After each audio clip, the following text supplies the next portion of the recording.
disebabkan macam saya sebut tadi, mereka nak menang dalam kedua-dua kelompok, jadi dia akan mainkan kedua-dua naratif. Pada kelompok yang macam A, dia akan mainkan naratif mungkin bahawa nothing to do with me. Agong yang buat. Untuk kelompok yang lagi satu, untuk UMNO, dia kata kita dah cuba yang terbaik, collective decision. Agong decided so and so. Bagi kelompok yang dia tahu diskaun ni membuatkan mereka marah, dia basically kata, saya I'm part of this and because of me lah sepatutnya, mungkin macam Tan Sri Syafiee nak cuba gambarkan seolah-olah sebab kita lah dia tak dapat full pardon.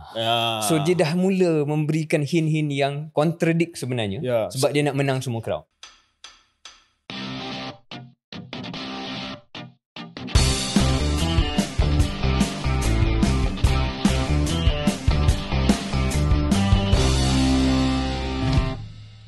Assalamualaikum dan selamat datang ke episod ke-82 Keluar Sekejap bersama dengan saya KJ. Saya Syaril Hamdan. Syaril, kita baru saja tamat KL Podfest ataupun Pesta Audiosia Kuala Lumpur 2024 pada 3 dan 4 Februari yang lepas.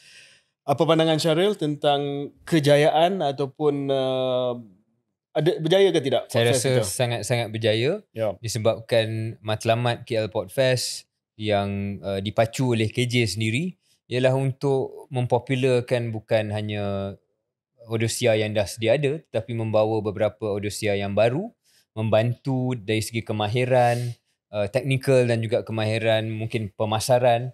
Kedua-dua perkara itu dari segi yang sedia ada kita bawa lebih tinggi, yang baru nak bertatih pun kita cuba bantu. Saya rasa kedua-dua objektif tu nampak ada progres yang sangat-sangat bagus, dan kehadiran yang begitu ramai juga menunjukkan ada demand, ada permintaan untuk industri Audiosia ni yang kita akan cuba bantu melalui segala usaha yang sedang kita langsungkan. Dan KS menjadi headliner pada hari kedua, slot yang terakhir.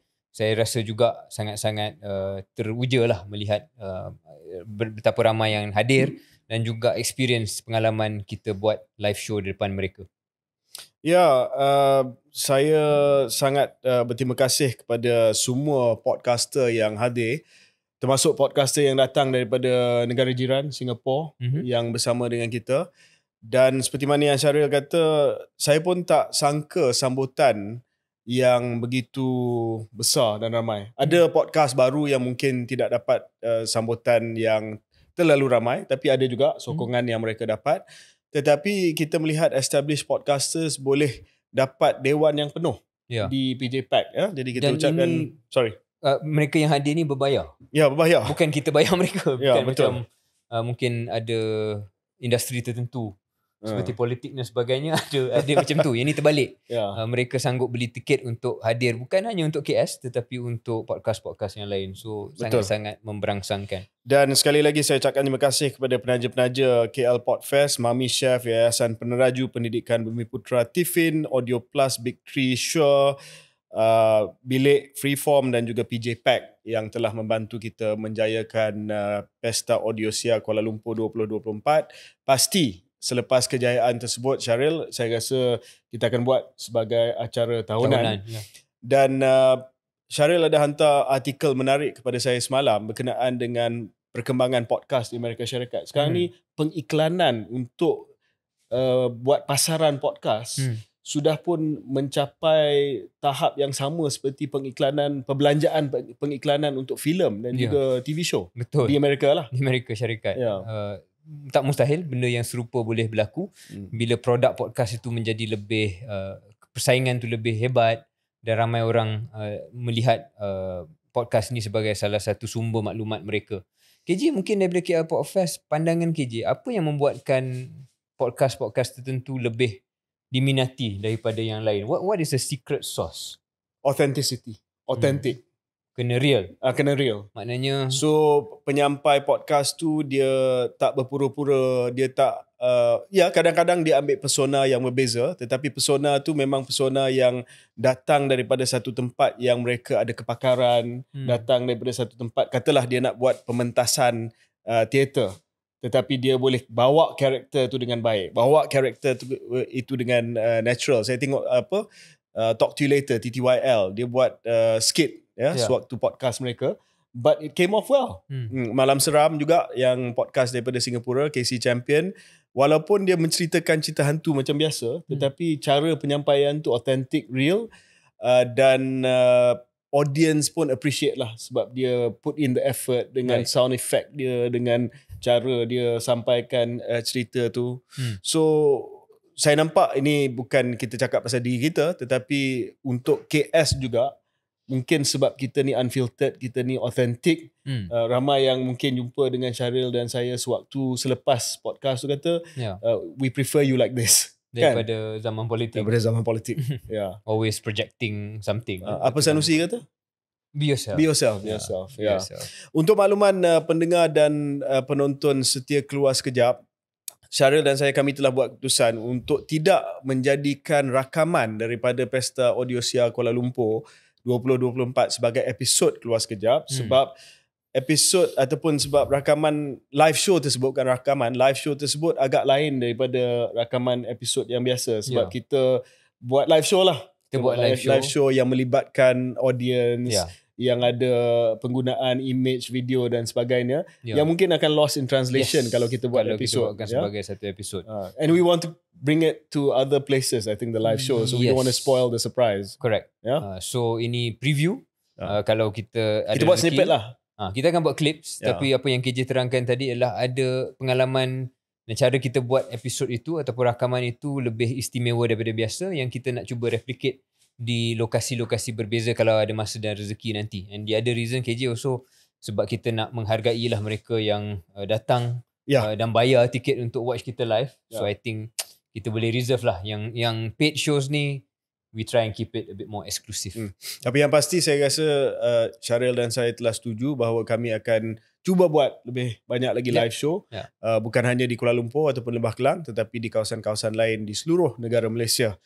Memandangkan Syaril kita tidak akan menjadikan rakaman live show kita sebagai episod, ada satu topik yang mungkin kita kena letak sebagai rekod perbincangan kita. Sedikit kita dah bincang sewaktu episod sebelum live show kita, yang juga live show, tetapi saya rasa akan ada sedikit kelompongan sekiranya untuk episod kali ini kita tak sentuh langsung berkenaan dengan pengampunan yang telah pun, mungkin klip KL Podfest salah satu klipnya perlulah membabitkan komen kita dan ulasan kita tentang isu tersebut. Boleh. Tapi saya faham apa yang KJ sampaikan, kita mesti cakap sesuatu ataupun nak kemaskini maklumat dan pandangan kita, ulasan kita berhubung dengan isu yang masih berterusan, iaitu isu apa KJ?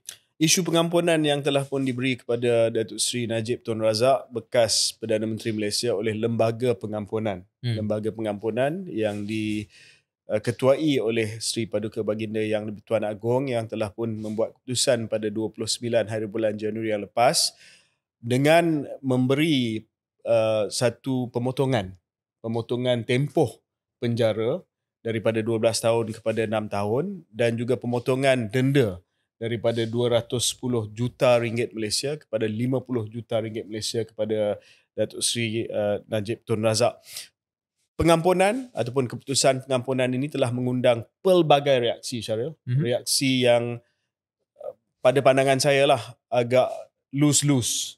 Tidak siapa yang puas hati dengan keputusan tersebut. Ya, seperti mana yang kita sebut dalam Pesta Audiosia, bagi mereka yang menyokong Datuk Seri Najib, terutamanya daripada parti beliau, Parti Pertubuhan Kebangsaan Melayu Bersatu ataupun UMNO, mereka memang mengharapkan satu pengampunan total pardon lah, maknanya dia bebas dan bukannya pemotongan.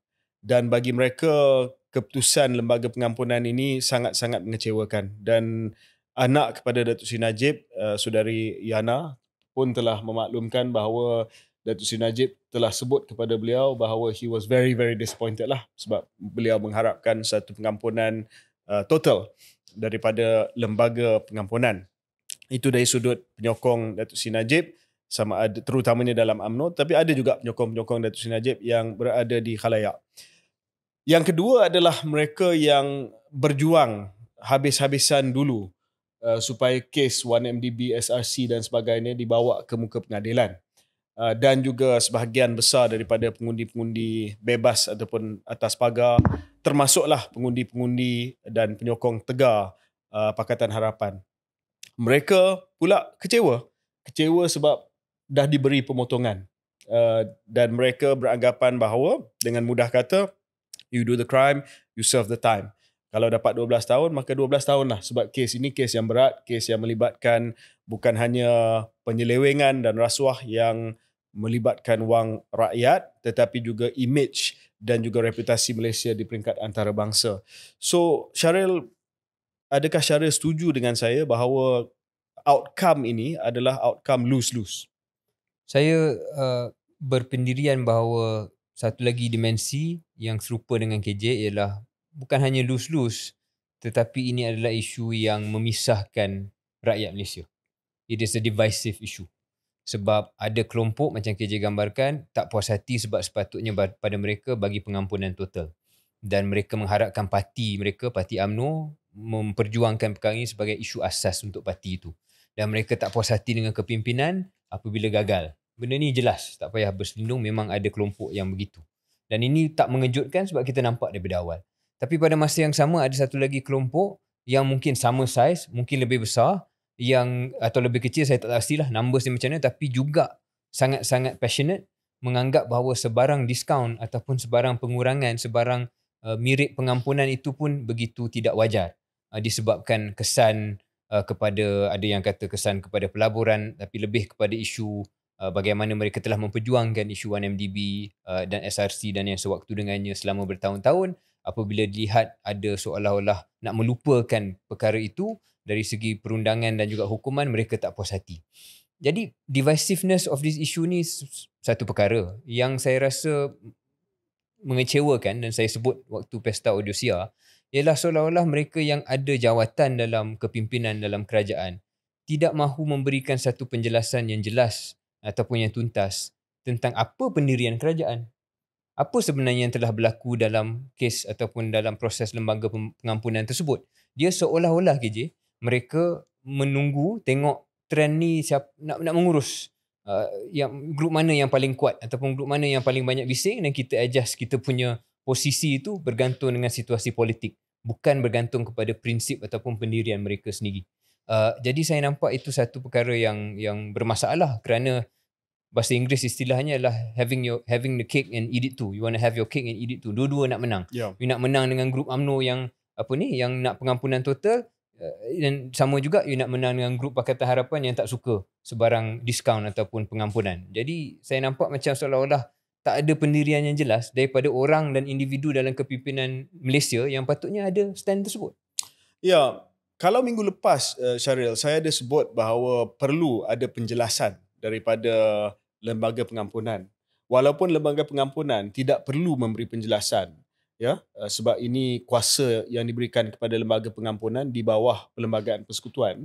Tetapi dalam kes high profile macam ni, saya rasa sedikit sebanyak kemarahan boleh reda sikit lah kalau sekiranya asas kepada pertimbangan itu dibentangkan kepada rakyat. Ini asas dia.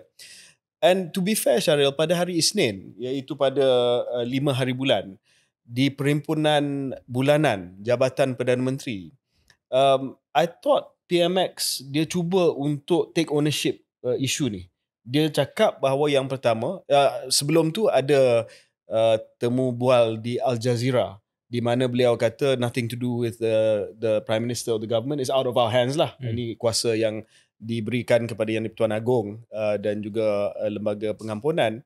Tetapi beliau dalam perhimpunan bulanan itu sebut bahawa pertamanya ia telah melalui proses yang termaktub dalam perlembagaan. Jadi kita tak boleh pertikaikan proses, which technically is correct. Okay, one. Secondly, dia kata telah juga mengambil kira sumbangan dan juga jasa Datuk Seri Najib sebagai bekas Perdana Menteri. He said that. Ya, which beberapa hari sebelum tu saya sendiri telah menyarankan agar kalau itulah yang menjadi asas, dan cakaplah itu yang menjadi asas.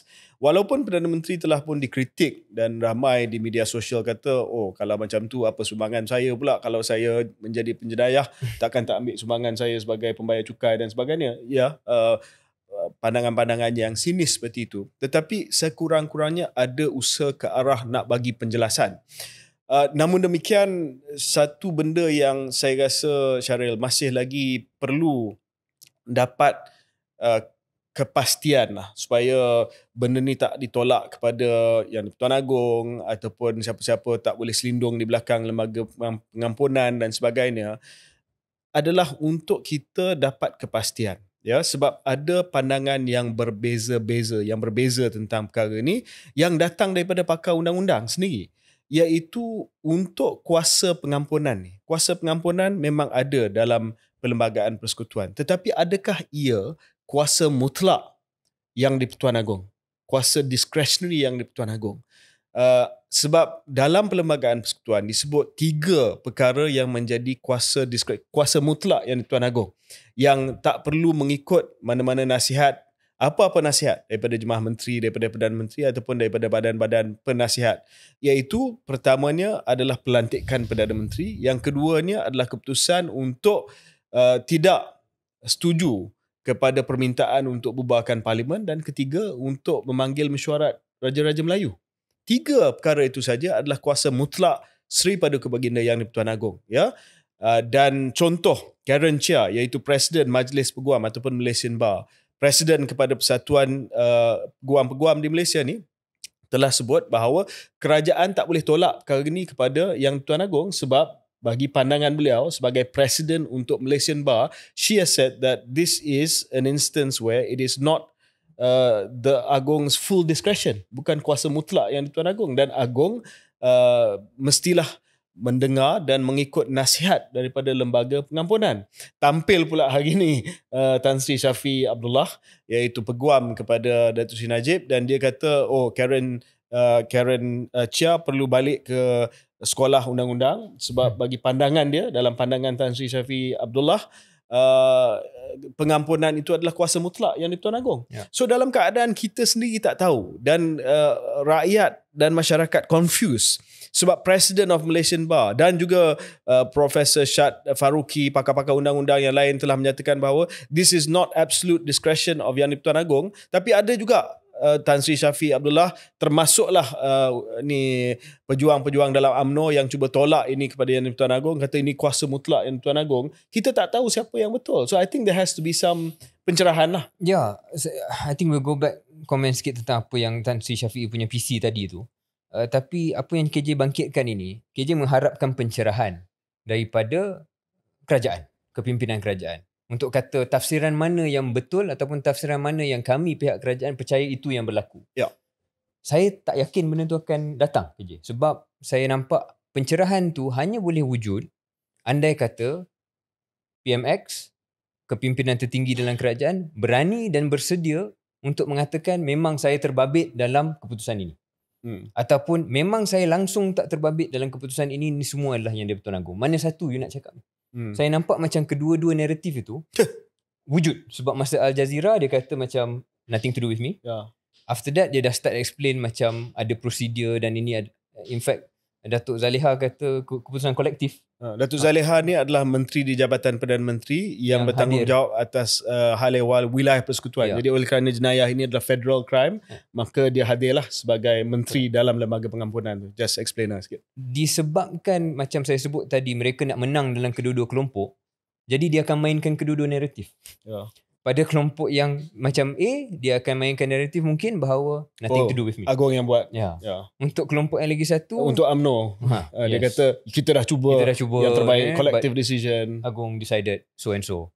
Bagi kelompok yang dia tahu discount ni membuatkan mereka marah, dia basically kata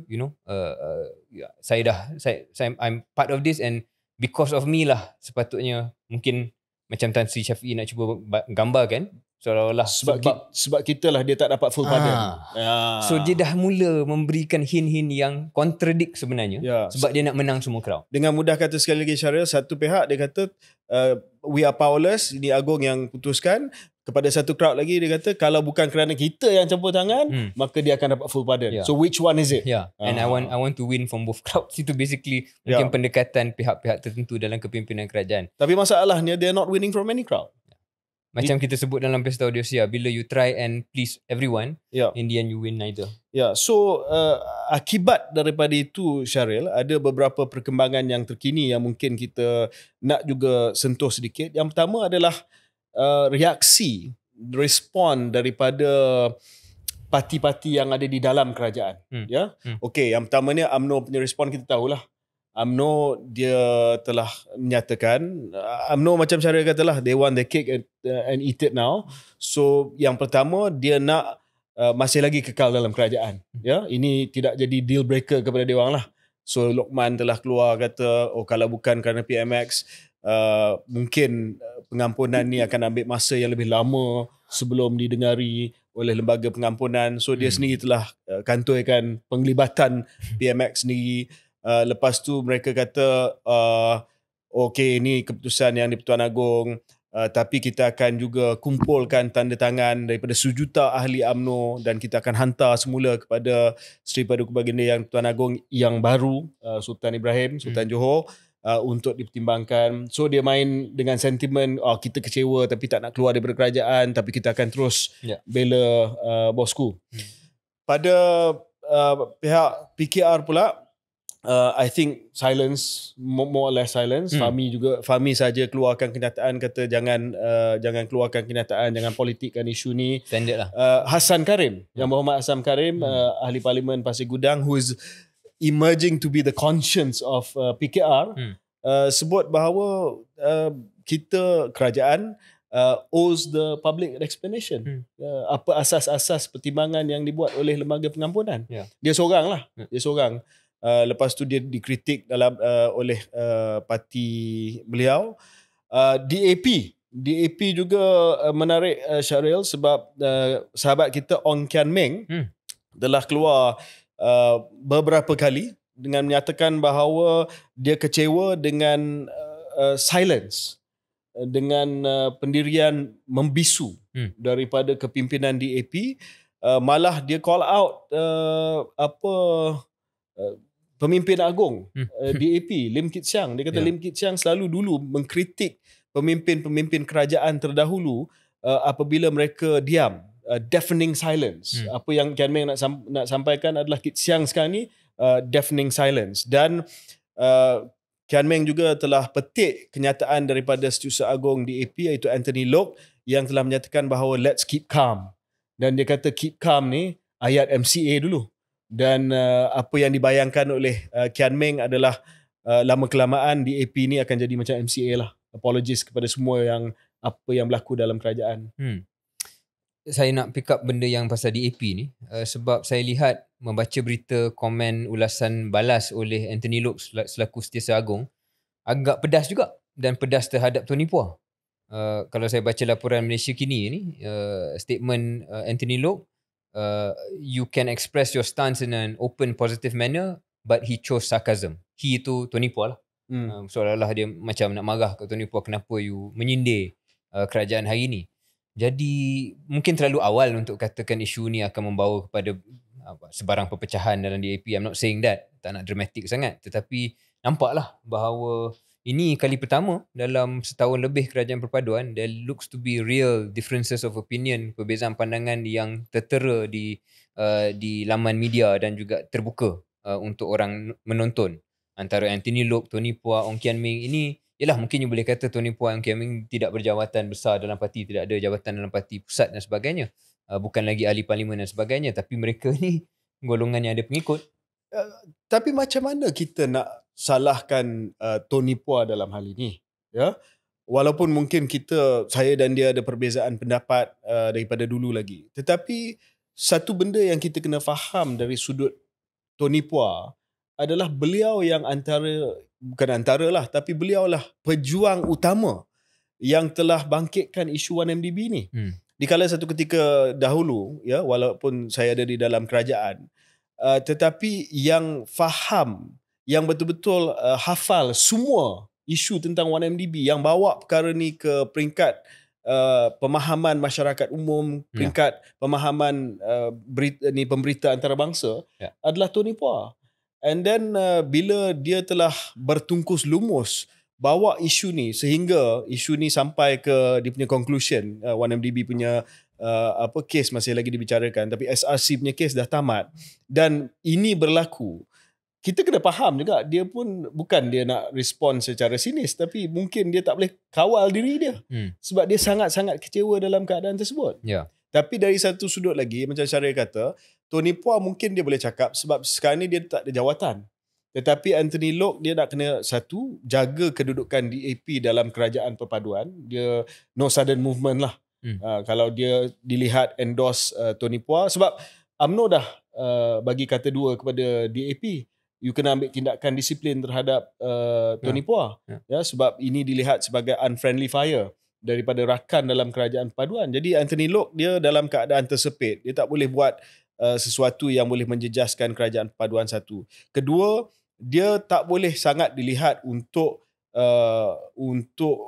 pecat Tony Phua daripada DAP sebab itu akan menimbulkan kemarahan daripada penyokong-penyokong mereka. Dan ketiga, beliau tak boleh menjejaskan jawatan-jawatan DAP dalam kerajaan sebab apa yang saya tahu adalah pemimpin DAP memang sayang jawatan mereka sebagai menteri dan timbalan menteri.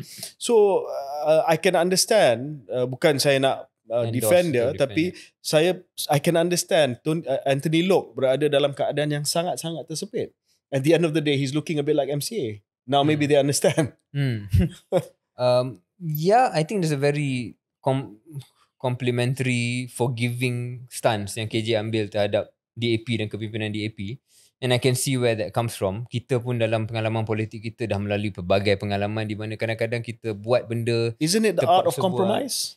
But like I said, Mansuku KJ, it feels like this unity government ataupun Malaysia sekarang ni didefinisikan oleh kompromi. Tapi bukankah itu yang saya maksudkan? Politik ini adalah seni kompromi.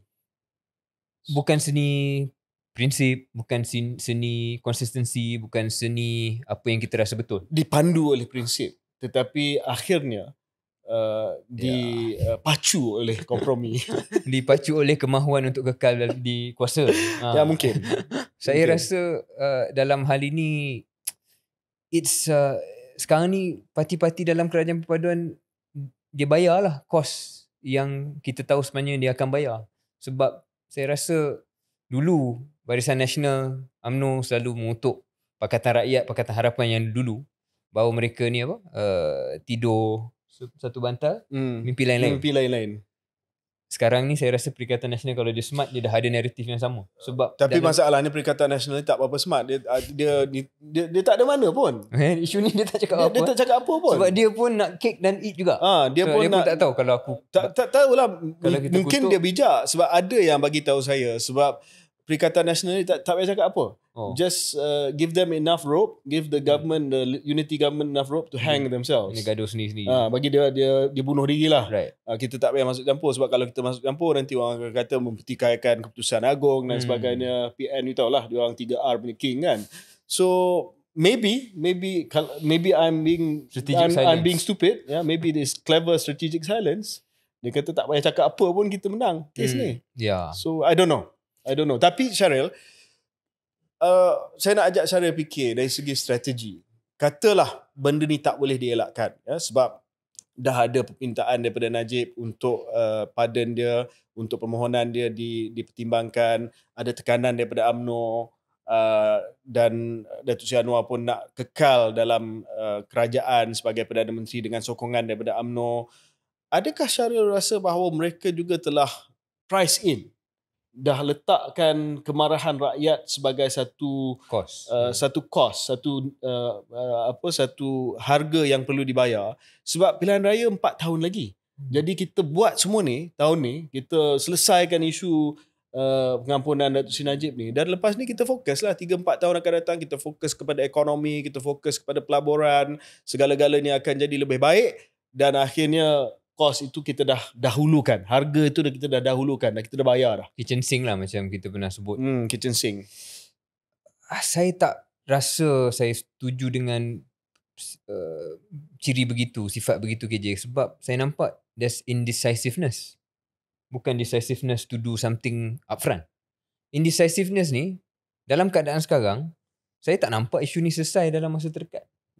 So isu ni akan berlarutan kalau KJ mengatakan bahawa okay, kita buat keputusan sekarang, kita ambil stand. You mean bagi padan penuh lah? Sama ada bagi padan penuh dan kita cakap kat orang memang ataupun ini sebab jasa ataupun so dia serve his sentence. Ataupun kita this is it, end of story. So sekarang ni 6 years. Tergantung lah sebab sekarang ni kita tahu Syafiq pun dah kata akan hantar another request for pardon. Dan saya tak nampak kepimpinan kerajaan hari ini baik PKR atau UMNO akan membuat satu statement mengatakan kita sokong atau tidak. Yeah, of course. So they'll be quiet. So bila dia quiet ataupun dia nak cuba main dua side berterusan, so isu ni tak selesai. So jangan lupa Datuk Seri Najib masih lagi ada kes 1MDB. Yeah. So mesti ada tekanan daripada UMNO. Kalau tak dapat pardon full, at least bagilah DNA. Hari tu dah bagi DNA kepada member seorang lagi tu. Why not kepada Datuk Najib? Sebab sebab kerajaan tak terbabit langsung dengan DNA itu. Itu hanyalah oleh Peguam Negara. Sama lah. Kita pun tengah menunggu penjelasan Peguam Negara yang tak pernah sampai lagi kan. Mungkin last on this, Syaril, ada kenyataan daripada Bersih, election watchdog, Faizal Abdul Aziz, pengerusi baru Bersih, yang telah pun keluarkan kenyataan. Bersih, saya rasa beginilah Syaril, kalau benda ni berlaku sewaktu Barisan Nasional memerintah, habis. Saya rasa esok Bersih dah ada di jalan dah. Tapi kenyataan daripada Bersih, melaksanakan institutional reformasi institusi. Kalau tak, kita akan ke jalan raya. Wow, baik punya lah. So, so Bersih pendirian sebegitu. Pun begitu ada, saya baca tadi, nampak ada juga police presence yang agak besar. Jadi kehadiran pihak polis di Pejabat Bersih sewaktu membuat sidang media. Dan adalah ahli parlimen DAP yang ganti Ong Kiam Ming, Shahrizan, keluarkan satu tweet mengatakan bahawa mungkin terlalu overkill. Mungkin saya nak baca the right tweet, tapi beliau muncul lah, Shahrizan selaku ahli parlimen Bangi, memberikan gambaran bahawa mungkin dia kata, saya tidak nampak ada keperluan untuk kerah sebegitu ramai anggota hanya untuk satu sidang media, ni sidang media Bersih. Ini akan dilihat sebagai satu bentuk intimidasi dan amalan seperti ini tak patut jadi kebiasaan di bawah kerajaan madani.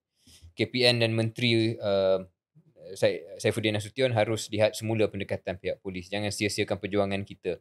Bla bla bla bla bla. Jadi adalah selain daripada Hassan Karim, Shahrizan pun mungkin nak muncul sebagai suara dalam hal ini untuk mengatakan bahawa ada lately lah hari ni lah first time Shahrizan muncul.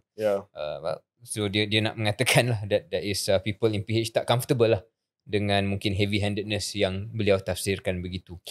Walaupun pun saya rasa untuk segmen ini kita sekali lagi menutup dengan minta supaya ada penjelasan tentang asas yang dipertimbangkan oleh lembaga pengampunan. Hari itu ada sedikit yang telah pun disampaikan oleh PMX, yang itu saya puji, berani sebab cakap ini sumbangan, mengambil kira sumbangan Datuk Seri Najib dan sebagainya. Tetapi saya rasa lebih baik dibuat secara rasmi. Kenapa? Kerana kita tolak ke tepilah kes pengampunan Datuk Seri Najib ini, permohonan daripada Datuk Seri Najib. Tetapi ini adalah perkara fundamental dalam perlembagaan persekutuan kita, iaitu equality before the law.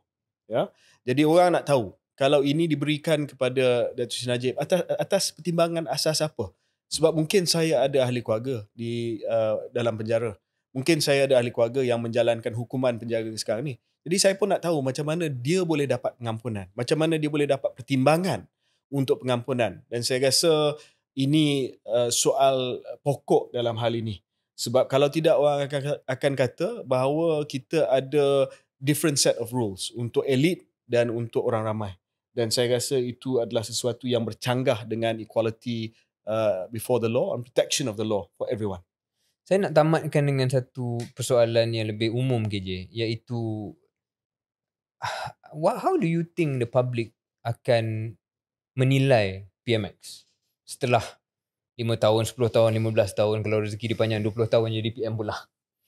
Adakah dengan pelbagai perkara yang telah berlaku 12 bulan kebelakangan ini, beliau akan dilihat just like any other politician, iaitu seorang yang buat apa yang perlu untuk kekal berkuasa dengan justification bahawa bila dia berkuasa maka dia boleh buat benda yang elok-elok mungkin? Ataupun adakah KJ menantikan satu hari dia akan kembali sebagai seorang yang buat apa yang dia cakap sebelum inilah? Sebab sebelum ini saya tak nampak dia boleh katakan bahawa saya sanggup terbuka untuk pardon disebabkan jasa Datuk Seri Najib Razak ni sebelum November 2022 orang dah tahu dah. Bukannya jasanya selepas PRU 15 baru ada jasa tau. Jasanya kita dah tahu lama. Tapi sebelum November 2022 tak ada bunyi pun daripada golongan Pakatan Harapan PKR. Kalau kita cedok tweet lama daripada PMX lagi teruk. So anyway, yelah, saya rasa pendengar faham apa yang kita cuba cakap. Tapi saya tak nak terlalu sensational, cuma lebih kepada umum. Is it basically you think people have changed their minds about PMX? Dia beginilah, I think dia sedang mengalami satu krisis keyakinan yang paling serius dalam kerjaya politik dia, at least dalam kerjaya sebagai Perdana Menteri ataupun term sebagai Perdana Menteri. Tetapi, dan ini tetapi yang besar lah, big, but it's what he does with this. Kalau dia buat sesuatu selepas ini, that makes it worth it. Yang tunjuk bahawa compromise ini berbaloi, worth it. Untuk dapat kerajaan yang stabil, untuk kita selesaikan masalah desakan daripada UMNO ni, I had to do it, compromise, say what you want with it. And then I went these reforms. I went on to do all the right things. Then maybe history punya judgement itu lebih baik kepada beliau. Sebab benda ni dah jadi cara. You cannot do anything about it. Okay. So crisis of his credibility dah kena hit dah. So it's what he does with it now. Because he has time to salvage it, turn it around. Dan saya rasa dalam pemikiran beliau pun, beliau sedang buat congakan tersebut. Bahawa I have time to turn this around. Tetapi adakah beliau akan buat benda tu? Itu yang menjadi persoalannya. Because saya rasa KJ pun sependapat dengan saya. In some ways you know him better than I do. Dia nampak sebagai seorang yang kisah tentang legacy. He's only been in power for 1 year, so masih awal untuk cakap pasal legacy. But I think him ataupun the people around him will think about legacy building. How would history judge me? Tapi saya nak jawab. Tapi apa legacy yang kita nak bincang kalau sekiranya saya tak boleh kekal berkuasa? So to him, kepada beliau mungkin ini adalah macam kita cakap lah, ini adalah harga yang terpaksa bayar awal untuk kekal berkuasa supaya dapat buat benda-benda yang lebih besar. But he had a potential legacy before dia jadi Prime Minister. Iaitu seorang yang berprinsip, yang pernah kan ucapan sebelum dia jadi PM, kalau nak saya jadi pemimpin yang tunduk kepada mereka yang rasuah, pilih pemimpin yang lain. Ingat tak? You mean a legacy Congress without being Prime Minister? Yalah. So that was history doesn't write about people who didn't become Prime Minister. So basically history started for him November 2022 lah. Okay lah. But anyway, I think itu satu tema lah yang saya selalu fikir by myself, like, how is he going to build his legacy? In fact, there's a book. Remember, I suggested you read that book. The Prime Ministers We Never Had. Yes. Oh, yeah. There has to be one specific book about that because let's face it, normally you don't write about them. Okay, kita akan break seketika dan kembali lepas ini dengan topik-topik yang sama hangat.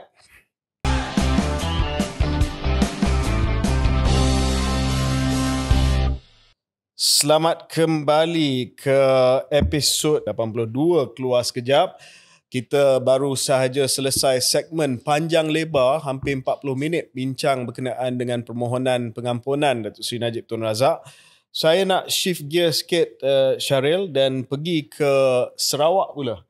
Sebab sedang berlaku political drama sedikit di Sarawak berkenaan dengan lokasi Tun Abdul Tahib Mahmud, iaitu bekas Yang di-Pertua Negeri Sarawak. Ada berita yang keluar beberapa hari yang lepas yang mengatakan bahawa beliau yang dirawat di sebuah hospital di Kuching telah pun diculik dan dibawa keluar tanpa kebenaran daripada pegawai-pegawai perubatan yang menjaga kesihatan beliau. Tetapi hari ini, iaitu 7 hari bulan Februari, telah pun keluar kenyataan daripada Ketua Polis Negara Tan Sri Razarudin Husin yang mengatakan bahawa tidak benar bahawa beliau telah pun diculik dan Tun Tahib Mahmud berada di kediaman beliau, berada di rumah dan anak-anak beliau dan adik-beradik beliau boleh melawat beliau tanpa apa-apa sekatan, dan beliau juga sedang dirawat dan dijaga dengan rapi dan baik oleh para staf kesihatan.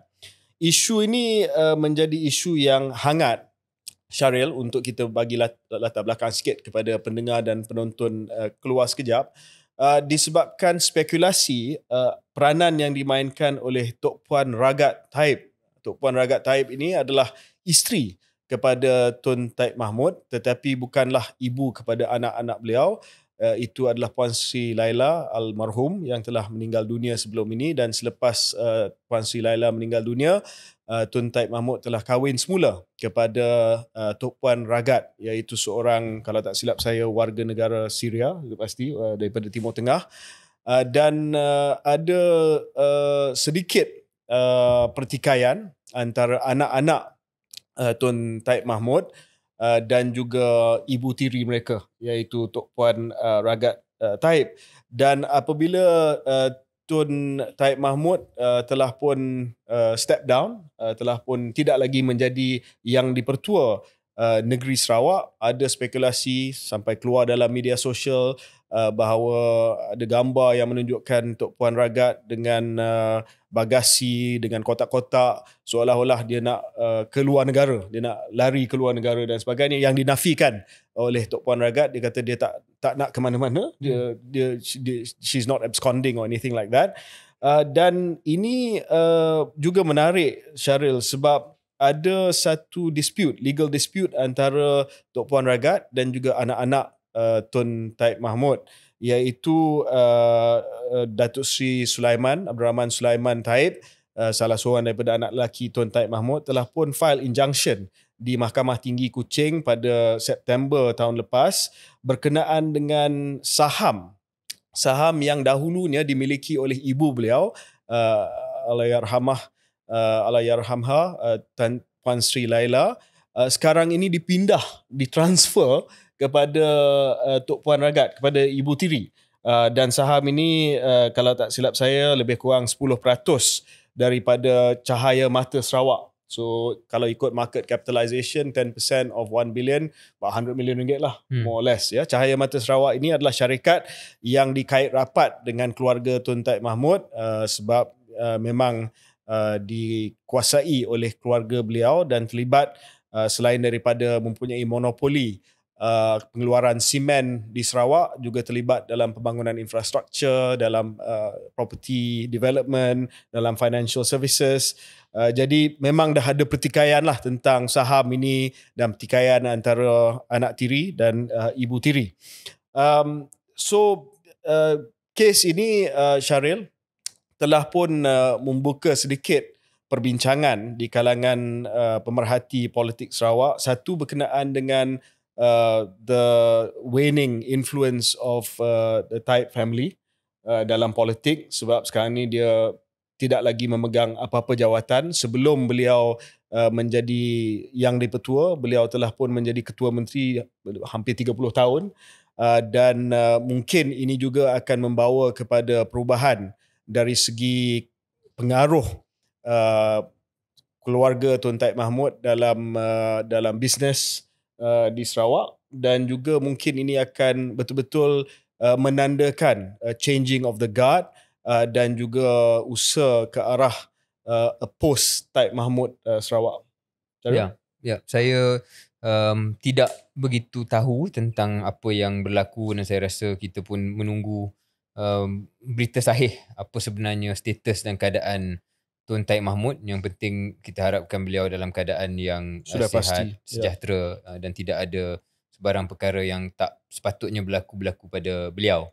Dari segi analisa yang lebih makro, tak banyak yang saya nak tambah KJ apa yang KJ telah kongsikan. Saya rasa soal peralihan generasi, peralihan kepimpinan itu dengan Tun Wan Junaidi sekarang ni menjadi yang dipertua, itu satu petanda yang paling besar saya rasa.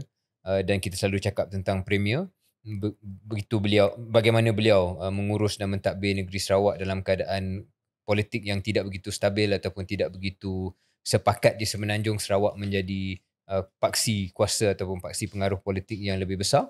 Jadi dalam hal ini kita haraplah peralihan ini berlaku dan kita akan saksikan ia juga direplikasi dalam soal perniagaan dan soal korporat dalam negeri Sarawak itu sendiri. The political economy in Sarawak, I think will, like you say, move on from the Taib Mahmud family.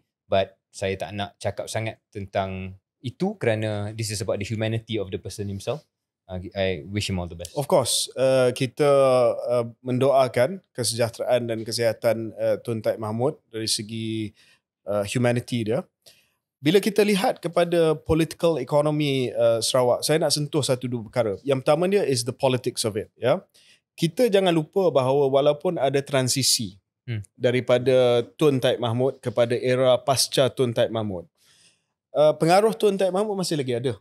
Ya, dalam beberapa syarikat-syarikat yang dikuasai oleh keluarga beliau sendiri ataupun oleh rakan-rakan yang dikenali rapat dengan Tun Taib Mahmud. Ada beberapa listed companies yang disebut oleh The Edge Malaysia dalam edisi mereka pada minggu lepas berkenaan dengan syarikat-syarikat tersebut.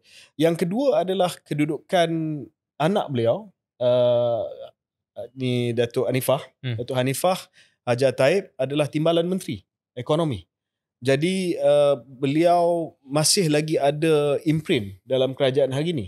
So kalau dilihat apa yang sedang berlaku kepada Tun Taib Mahmud, ia lebih kepada pertikaian di dalam keluarga beliau dan tidak melibatkan benda-benda yang lebih luas. Ya, contohnya apa yang sedang berlaku kepada Tun Daim, Tun Mahathir dan sebagainya, sebab mungkin because they are still part of the unity government. Jadi perkara ni tak timbul.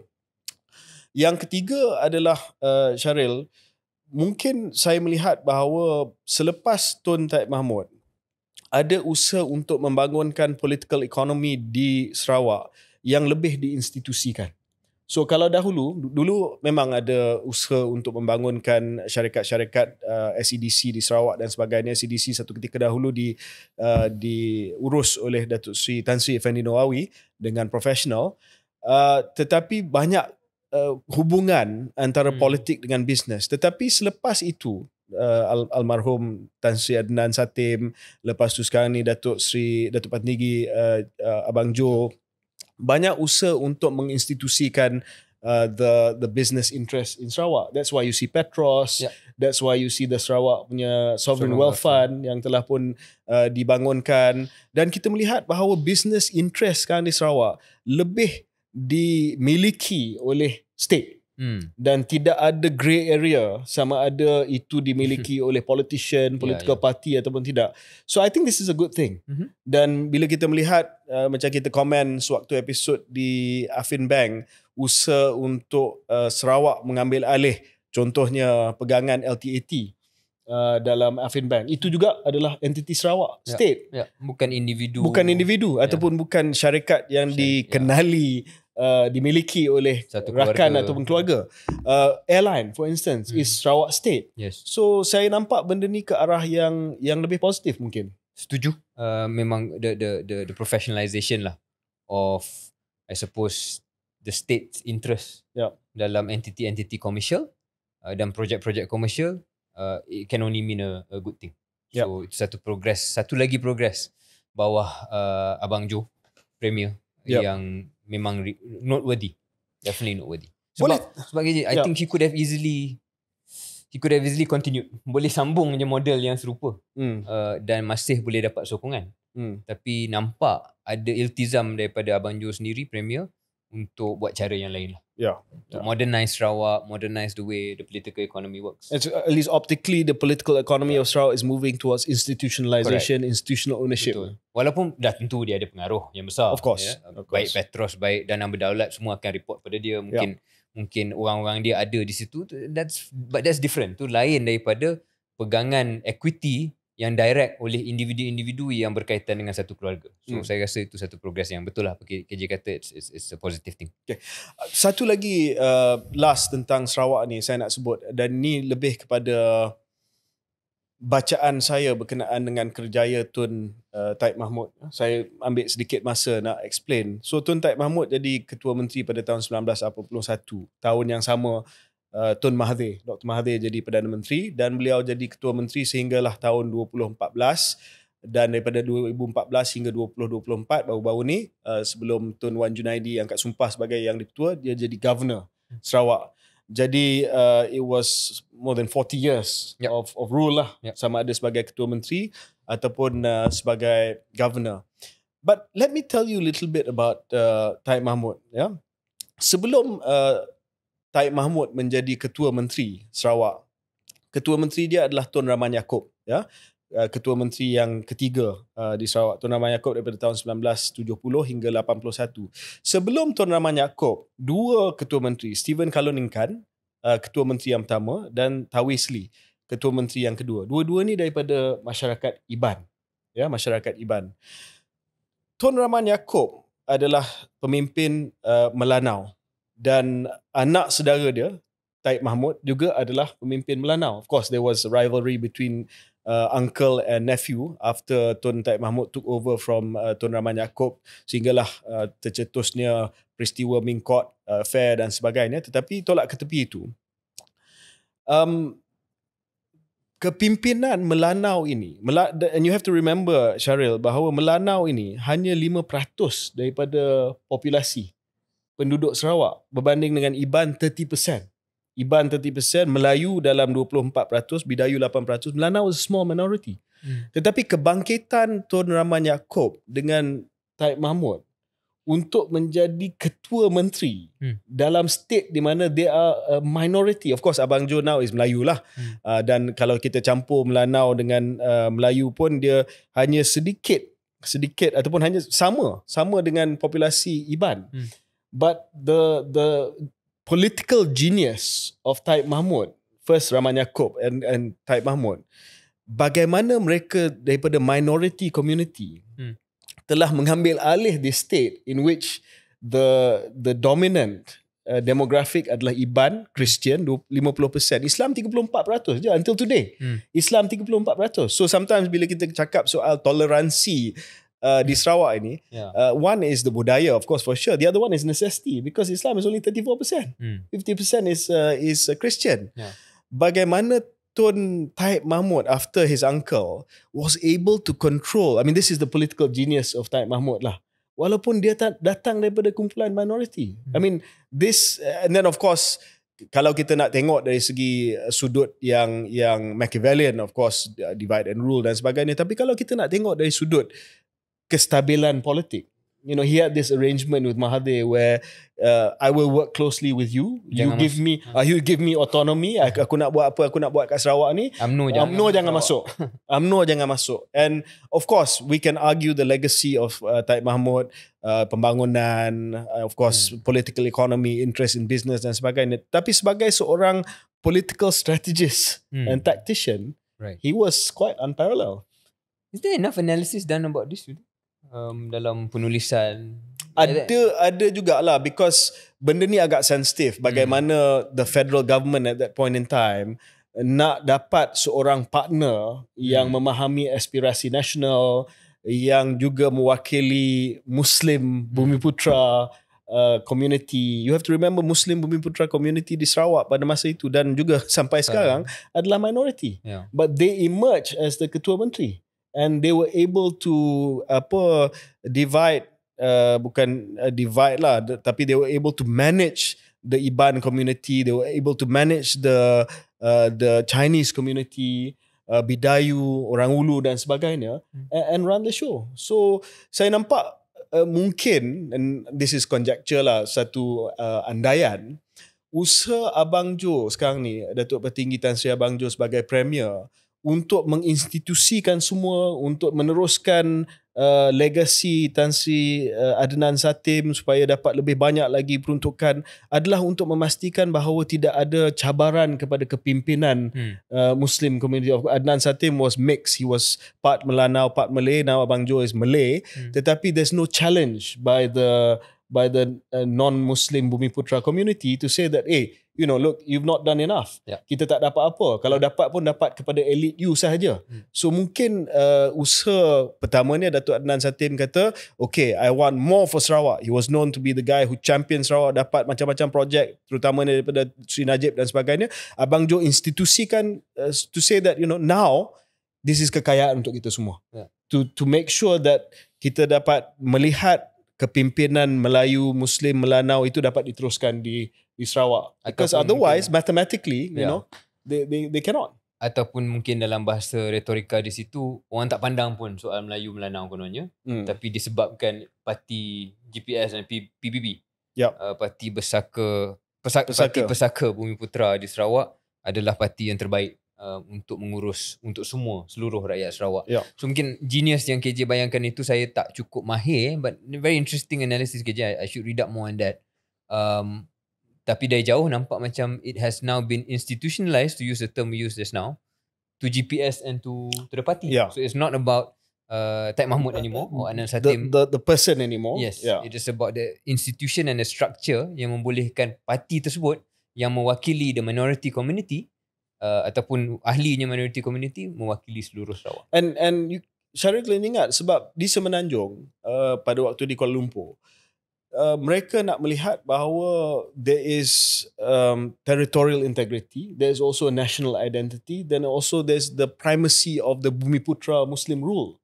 So sebab itulah kita melihat macam-macam berlaku di Sabah dengan projek IC, ini berlaku di Sarawak. In Sarawak they were lucky in that sense sebab mereka ada Rahman Yaakob first dan Taib Mahmud, two very clever and very tactical political leaders.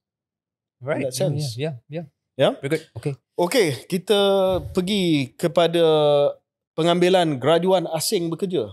Nak cakap sikit pasal benda ni? Okay. This is your stuff. Is it my stuff? Your stuff maybe, ini susulan apa yang disebut oleh Menteri Pelaburan Perdagangan Industri Tengku Datuk Seri Zafrul yang memberikan bayangan bahawa ataupun mengulangi sebenarnya apa yang dah disebut dalam belanjawan.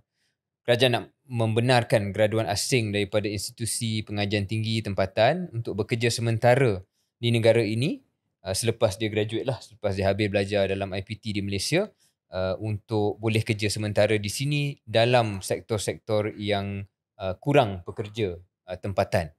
Jadi saya rasa dua perkara nak cakap dulu. Ini macam saya sebut tadi bukan kenyataan tiba-tiba, tetapi satu kenyataan yang hanya mencerminkan apa yang telah pun dibentangkan oleh PMX dalam ucapan belanjawan 2024 apabila diadakan satu skim yang dinamakan Pelan Liberalisasi Visa Malaysia, di mana salah satu cabang itu adalah untuk memperkenal pas lawatan sosial jangka panjang untuk pelajar antarabangsa yang telah tamat pengajian bagi menampung keperluan tenaga mahir industri. Yang kedua saya nak sebut perkara ni, kita KJ dua-dua graduate daripada UK, and saya rasa KJ pun tahu bahawa di United Kingdom, kecuali pada tempoh awal kerajaan konservatif dulu bawah Cameron dengan Lib Dems, mereka tutup skim tersebut, tapi sekarang ini dan sebelum itu ada pengizinan untuk pelajar-pelajar luar yang graduate daripada universiti di sana untuk ada visa panjang sikit cari kerja. 2 tahun. 2 tahun di UK, dan saya rasa di negeri-negeri lain, negara-negara lain pun memang wujud skim yang serupa, dan semuanya adalah asas seperti mana yang disebut dalam ucapan belanjawan dan juga oleh Tengku Zafrul, iaitu untuk mengisi kekosongan yang mungkin rakyat tempatan pada saat itu dalam industri tertentu tak dapat penuhi. Di UK yang paling mudah adalah NHS lah, dia punya sistem kesihatan awam. Memang kalau tak ada doktor, jururawat, kalau tak ada doktor Amalina di NHS ataupun doktor-doktor daripada negara lain, kalau pergi ke di hospital NHS di United Kingdom, dapat dirawat oleh seorang doktor Mak Saleh daripada UK, terkejut sebab majoriti menjagakan Pakistan ke, Malaysian ke. Mungkin. Jadi benda ni bukan benda yang barulah dalam konteks itu cara pemikirannya. Cuma tak semua orang suka lah. Tak semua orang suka sebab ia dilihat seperti mana yang dikritik oleh Isham Jalil yang sekarang ni kembali banyak keluar di media sekarang ini, yang menegur. Bukan dia sajalah, tapi ada yang lain, tapi beliau muncul sebagai antara yang lantang, yang memberi reaksi yang tidak positif, menyifatkan sebagai tidak adil dan akan menyebabkan gaji graduan tempatan lebih rendah. Paling buruk lebih ramai menganggur. Jadi poin Isham Jalil ni, kenapa kita tak utamakan graduan-graduan tempatan. Tengku Zafrul, which is sekarang ni semakin lama semakin pedas dalam media sosial dia jawab balik. Kalau Zafrul yang dulu mungkin dia diam apa, sekarang ni dia tembak balik. Kecuali dia tak apa pedas untuk tampil di KS lagi lah. Dia belum cukup pedas tapi KS. Dah janji macam-macam lah. InsyaAllah dia ada tu. Alright. Anyway, dia kata keluar ayat ni. Zafrul jawab balik, kalau tak tahu ujung pangkal tak payah nak buat komen sensasi. So memang pedas lah. Zafrul bagi balik sebab bagi Tengku Zafrul ini menyifatkan skim ini patut kerana contoh industri elektrik dan elektronik memerlukan 50,000 jurutera, tapi IPT setakat ini cuma keluarkan 5,000 graduan setahun. Dan dia ambil masa 4 tahun untuk train. Habis.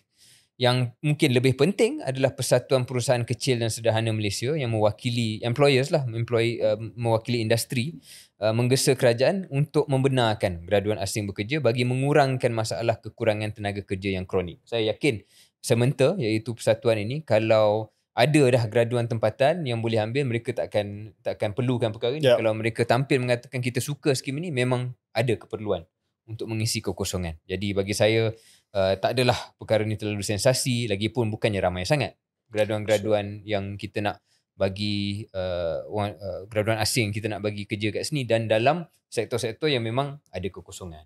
So ada 3 perkara Syaril yang saya nak ulas dalam isu ni. Yang pertama ni adalah sudah pasti mungkin dari segi komunikasi seperti biasa boleh dimantapkan. Dan saya bagi contoh yang konkret. Yang pertamanya untuk tegaskan bahawa ini adalah untuk kekosongan yang tak boleh diisi. Tak boleh diisi oleh graduan tempatan. Ya, itu Zafrul dah buat, tapi mungkin kena buat daripada awal dan ulangi benda tu sampai benda ni orang faham. Yang kedua adalah apakah long term, apakah langkah-langkah jangka masa panjang untuk kita menggalakkan lebih ramai lagi anak-anak tempatan untuk mengambil jurusan-jurusan ini dan mengisi jawatan-jawatan ini. Itu saya rasa Zafrul ada sebut sikit, tetapi tak berapa prominent lah dalam jawapan beliau. Ya, sebab akhirnya orang kata okey lah, walaupun ini short term, sebab nak mengisi kekosongan hari ini, apakah kerajaan akan buat supaya anak-anak tempatan akan dapat kerja-kerja ini untuk masa yang akan datang? Apa effort you untuk menggalakkan STEM? Apakah effort you untuk membuka lebih banyak lagi tempat di IPTA untuk kursus-kursus seperti kejuruteraan elektrik dan elektronik? So itu yang mungkin komunikasi yang kedua lah. Sure. Memang dah ada pun saya rasa usaha ke arah itu, tapi bila tak dipackagekan komunikasi ni, dia mudah bagi orang macam Hisham Jalil untuk bangkitkan isu yang populis. Dan yang ketiga, kena jawab juga pandangan daripada setengah pihak yang kata okey, sebenarnya memang ada kekurangan daripada anak-anak tempatan dalam sektor tersebut, tapi ada juga anak tempatan yang terpaksa pergi keluar negara. So kenapa tak reverse brain drain tu dulu? Kenapa tak minta supaya syarikat-syarikat Sementa dan semua ni, Sementa, satu perusahaan kecil dan sederhana Malaysia ni, untuk bayar gaji yang lebih tinggi? That it comes back to that also lah. Dia kata ya, Sementa ni cakap je, tapi dia orang antara culprit sebab tak nak bayar gaji yang lebih, walaupun kita menunjukkan produktiviti yang meningkat. So dibalik kepada isu tu jugalah.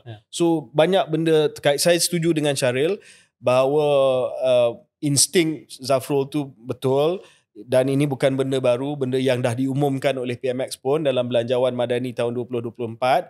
Cuma bila isu tu timbul sekali lagi dalam lakuna tanpa ada komunikasi yang menyeluruh tentang long term, tentang brain drain dan sebagainya, memang senang untuk dikritik, kata kera di hutan disusukan.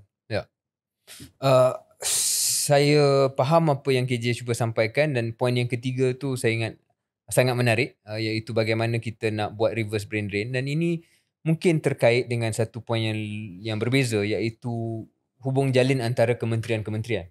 Sebab kalau KJ soal long term, bagaimana nak pastikan lebih ramai graduan-graduan yang keluar dalam jurusan yang sepatutnya, yang mempunyai kemahiran yang setimpal dengan apa yang industri perlukan, mungkin di situ ada kena-mengena dengan KSM, ada kena-mengena dengan Kementerian Pengajian Tinggi.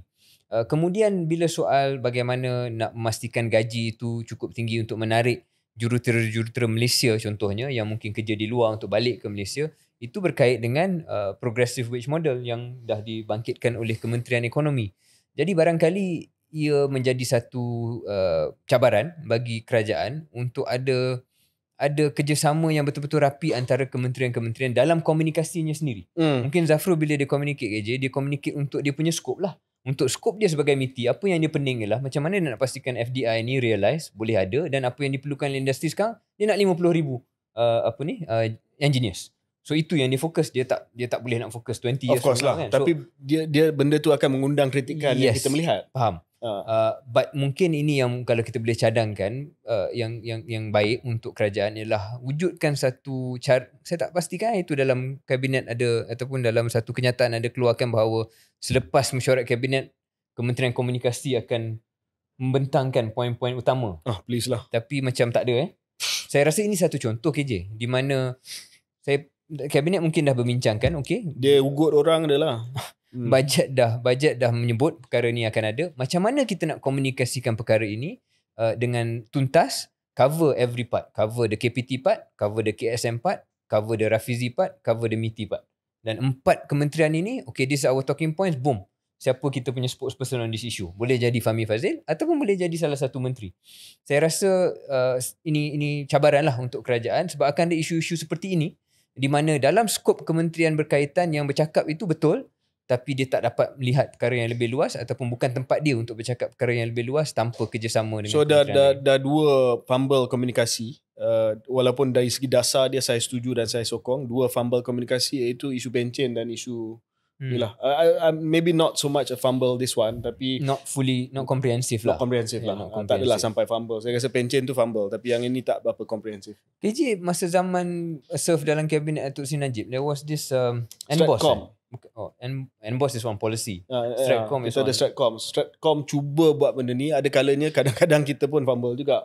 Sebab biasalah menteri-menteri ni semua masing-masing ada dia punya turf, ada dia punya wilayah, ada kawasan dia sendiri ataupun dia punya bidang kuasa dia sendiri, ada dia punya ego dia sendiri. So dan semua masing-masing semua equal kan, they're all equals. So susah kadang-kadang untuk kita cuba coordinate ataupun menyelaraskan kenyataan-kenyataan, terutamanya bila kenyataan itu membawa kepada polisi baru.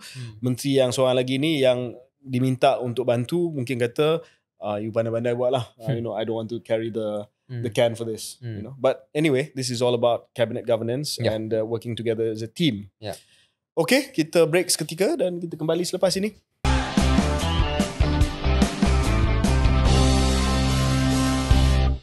Selamat kembali ke episod 82 Keluar Sekejap. KJ, topik seterusnya yang kita nak ulas adalah satu kenyataan daripada Datuk Seri Nancy Shukri yang mengulas apa yang telah dikatakan oleh Tan Sri Rafidah Aziz dalam Keluar Sekejap. Apa ulasan itu? Ulasan Datuk Seri Nancy, kita tak sepatutnya ada apa-apa ceiling dari segi 30% itu. 30% itu soal kota untuk wanita. Kalau dalam sektor awam kita sudah sampai 42%, jadi tak patut kalau kita nak letak 50% atau apa-apa had sekalipun. Tak perlu ada seling keperatusan sebab wanita sepatutnya boleh bergerak secara bebas tanpa sekatan. Kita tak perlukan kota lagi kerana kemampuan kita dinilai berdasarkan kemahiran dan kecekapan yang ada. Jadi basically Datuk Seri Nancy cakap benda yang serupa, yang sama dengan Tan Sri Rafidah. Beliau bersetuju bahawa dia tak sokong soal kota ini kerana bagi beliau, dia seolah-olah mengatakan bahawa kalau sampai 30% maka dah cukup, sedangkan mungkin lebih ramai lagi yang layak.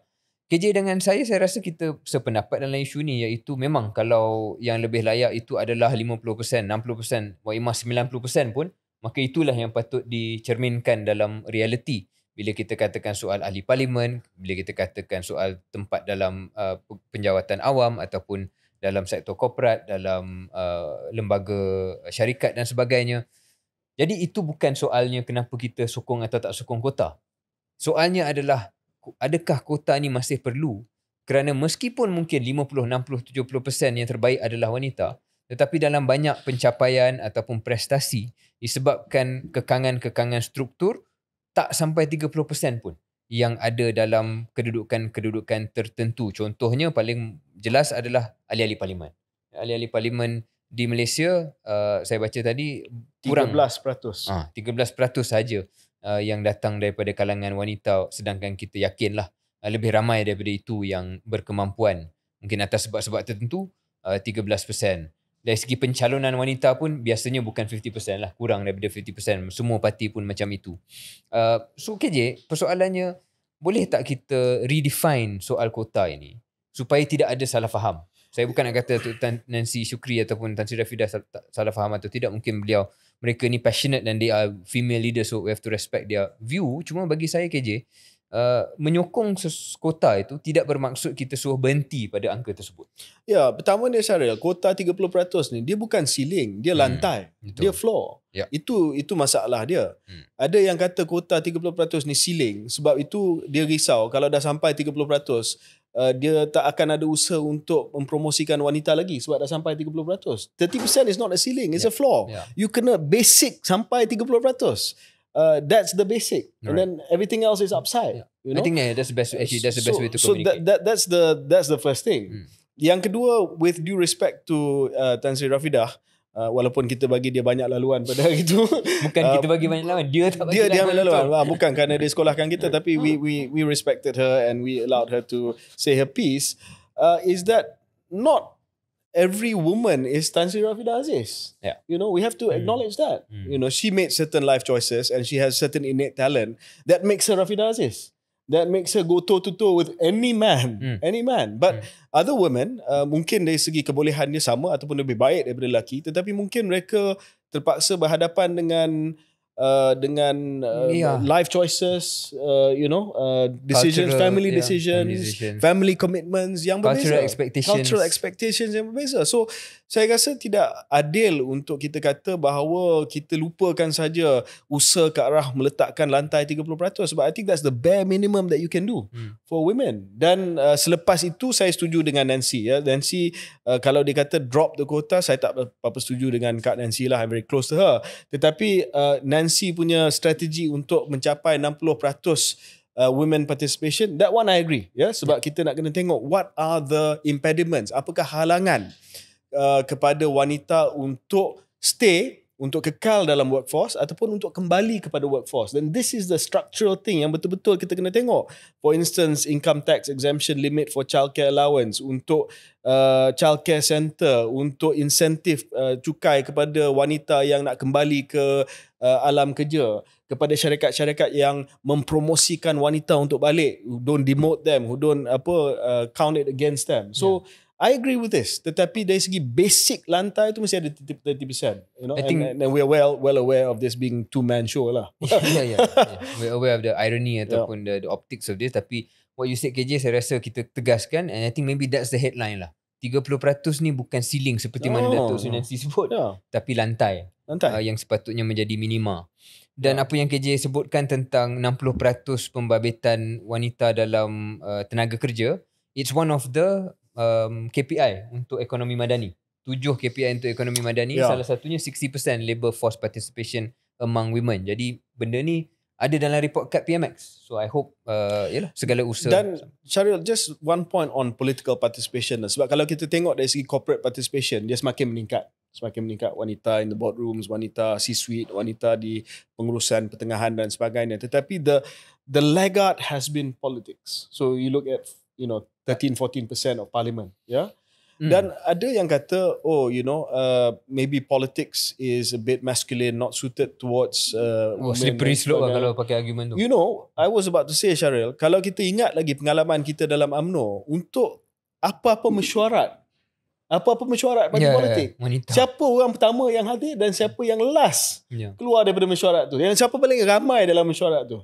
Wanita. It's always wanita. Wanita UMNO. So you cannot say, politics is for men ataupun this is worse KJ. Mungkin apa yang Juba cakap is like leadership positions is more men. It's for men. Yeah, so you tak boleh cakap begitu, sedangkan jentera yang paling kuat ni adalah wanita. Saya risau mereka sedar dan mereka menganggap tempat wanita tu hanya sebagai jentera. Kalau begitu kita ada masalah yang sangat besar. Tapi it's a misogyny of the highest order. Yes, dan kita tahu benda tu memang wujud. Sentiment sebegitu memang akan wujud. Malah you have, Katalah andai kata ditakdirkan satu hari nanti Syaril menjadi ahli jemaah menteri, you have zero problems whether your prime minister is a man or woman, right? Of course, zero problems. Zero problems. Yeah. Dalam soal labour force participation, yang saya rasa KPI paling utama lah. Dah beberapa insentif yang KJ telah sampaikan. Apa lagi KJ mungkin kalau kita tengok negara-negara lain yang membolehkan wanita ni kembali kepada tenaga kerja selepas bersalin misalnya. Yang maybe Malaysia needs to consider.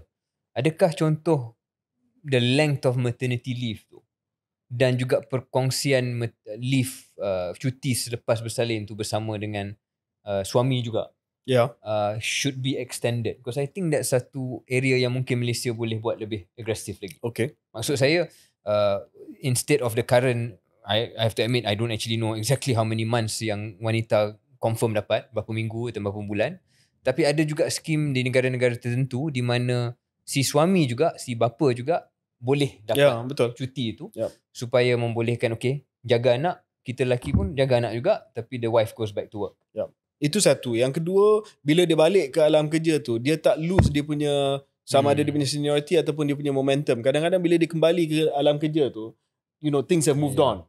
Dan dia rasa macam dia left out. So itu juga satu perkara yang saya rasa at the organizational behaviour level has to change. So that it doesn't penalize people, especially women who go and give birth and take maternity leave. Workplace culture, workplace organisation. Okay, so mungkin kita nak tamat dengan satu topik yang nampak ringan tapi tak berapa ringan. Bola sepak. Ini berkenaan dengan berita yang besar lah daripada pasukan yang tak berapa besar, iaitu Liverpool FC. KJ tengok announcement daripada manager tu. Itu yang saya maksudkan. Pengumuman daripada Jurgen Klopp bahawa beliau akan berhenti pada akhir musim ini. Saya penyokong tegar Manchester United, jadi saya malas nak komen pasal Liverpool, tapi saya tertarik dengan pengumuman daripada Jurgen Klopp because seldom, Syaril, and I admit Jurgen Klopp, although I don't like Liverpool, they are mortal enemies of Manchester United, but Jurgen Klopp is a fantastic manager. He's someone who has achieved a considerable amount of success, bukan hanya dari segi kemenangan dan juga kejohanan-kejohanan, tetapi dari segi budaya, belief and culture yang dia bawa kepada Liverpool tu, saya kena tabik lah dan saya kena puji. Tetapi kenapa? Why somebody like this walks away at the height of his success? Because you need to know when to walk away, when you walk away on top. Mungkin itu salah satu pengajaran. Jangan ketagih sampai you overstay your welcome.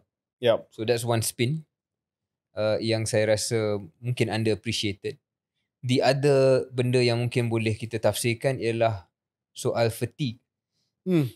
Soal betapa menjadi pengurus satu pasukan ataupun apa-apa kerjaya, sebab saya yakin yang kita nak ulas ni kerja bukan tentang football, tapi sebagai simbol perkara yang lebih luas, iaitu dalam setengah kerjaya dan pekerjaan, untuk berada di gear kelima atau gear keenam untuk satu tempoh yang sangat panjang dengan intensity dan juga public scrutiny itu, akan tiba satu masa di mana you cannot give 100% anymore or you won't perform as well anymore. Dan mungkin dia mengambil seseorang yang ada self-awareness dan humility untuk sedar bahawa if I can't give the same 110%, it's better I walk away. I think you're 100% right. Dan dalam satu rencana yang keluar dalam The Economist pada 30 hari bulan Januari, mereka cakap benda yang sama, Syaril, sebab dia orang kata kerja dia memang secure. Dia ada kontrak sampai tahun 2026 and he's still obviously enjoying being a manager di Liverpool. Tapi he said his resources are finite. Sumber pribadi dia terhad, dan dia kata I can't do it on 3 wheels. I don't want to be a passenger. Maknanya dia tak boleh melaksanakan tugas dia sebagai pengurus Liverpool dengan 3 tayar saja. Dia dah satu tayar dia tak ada dah, dia dah letih dah. Dia tak ada energy.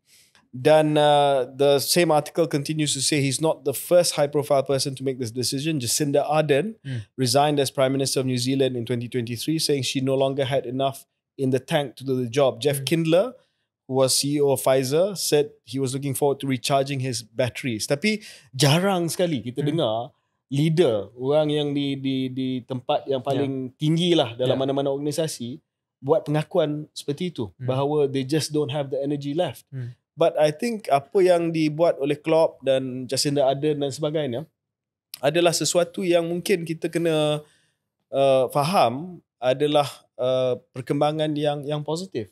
When leaders come forward to say that they don't have energy anymore, and it's time for other people to take over. Jadi the reason saya bangkitkan benda ni adalah macam Syahrir katalah, at least Jurgen Klopp had that self-awareness. Dia ada kesedaran diri untuk kata, I dan don't want to kerendahan hati. Dan kerendahan hati to say that I'm out. I'm out. Saya nak tambah satu lagi, mungkin ni juga trend di mana dah ada budaya yang kita boleh ada beberapa kerjaya dalam satu jangka hayat.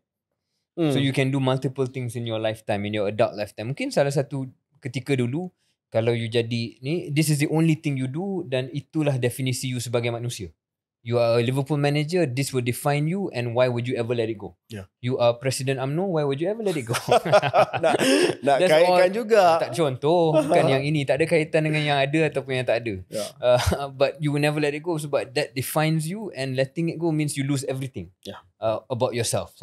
Maybe that's how certain people think about certain positions. Saya rasa mungkin sekarang ini dengan generasi baru, ada kesedaran you can move on, and yes, macam KJ, you were minister once, maybe one day you come back, but even if you don't, you find meaning sebagai podcaster, sebagai DJ, ataupun boleh membina kerjaya yang juga ada nilai yang sama untuk diri sendiri kan. So I think it's a symptom of that juga. Tetapi apa pun kerjaya yang kita buat, Syaril, kalau you are a high performer, I'm not saying we are high performers, but if you are a high performer, you put everything in it. Yes. Segala kudrat kita diusahakan untuk kerja tersebut, and it takes a lot out of you. Itu point juga yang kita ambil daripada Jurgen Klopp. But lazimnya, which we agree, people don't want to let go. Even after you down and you cannot perform the same height, you don't want to let go. Maybe those guys are not trying so hard lah. Ataupun I think more to the point, just to appreciate the humanity of it juga. Maybe they're scared. Maybe they're afraid that if I let it go, what will I be after this? Dan saya rasa orang macam Jacinda Ardern actually is the most impressive one, because she's so young. Dan clearly getting out of politics at the peak, when she could still have gone on and probably still boleh fight to win, she's left on her own terms. And I mean, saya tak bacalah apa yang dia buat, tapi saya yakin dia membina kerjaya yang baru. She's too young to completely retire. She's a fellow at Harvard now. She's a fellow at Harvard. So she finds meaning. Saya harap kalau balik, not to be too staff-oriented, but back to the world that we left, KJ, iaitu dunia politik di Malaysia, saya harap akan ada kematangan juga dalam Malaysia, di mana kerjaya pasca politik itu wujud. Di negeri-negeri, negara yang lebih maju, benda ni biasa. So people leave in their 40s, in their 50s, kalah election ke, ataupun just burn out ke, whatever reason they leave, they go into academia, they can advise companies. Di Malaysia, dia seolah-olah ada stigma. Alhamdulillah for us, I think we find our niche, and we've been very very lucky. Tapi banyak kawan-kawan lain yang bila habis politik tu, tak ada jawatan dalam politik, nak masuk mana-mana pun orang takut ambil. Sebab you are former politician, takut tak kena dengan grup yang sedia ada dan sebagainya. So I think sayang lah, sebab kita juga nak memberikan dorongan kepada ahli politik untuk kalau rasanya dah masa dalam kerjaya politik dah tamat, ada lagi kehidupan selepas itu. I should add that mungkin caveat kita di sini adalah untuk mereka yang ada pilihan inilah, sebab ada orang yang tak ada pilihan untuk stop, because they're burnt out. So I think we don't want to kita sound out of touch. I think this is for people dalam that leadership role yang ada peranan di puncak organisasi mereka yang decide to do something else, or decide they just don't have anything left for that particular job. Okay, good episode. Good episode. I think just quick 10-second mention, just Pakistan elections coming up, then Indonesian elections coming up. Pakistan elections, saya dengar Nawaz Sharif is back. Is poised for a comeback. Favorite, Wow. Imran Khan di penjarakan. Macam-macam isu lah Imran Khan ni. Of course, Pakistan hanya salah satunya negara yang bila ada power, dia akan go after the opponents. negara-negara lain tak ada macam tu langsung. Okay. So, that's Pakistan and Rabu depan the first round mungkin, and we'll see first round ataupun the only round of the Indonesian elections. Kalau ada rezeki KJ, I will be there. Right. Just to see how the voting process is like. Menarik juga nak tengok. And still odds on for Prabowo. Odds on for Prabowo to lead ataupun to get the most votes. I don't know whether odds on to get 50% plus 1. Okay. Thank you. Okay.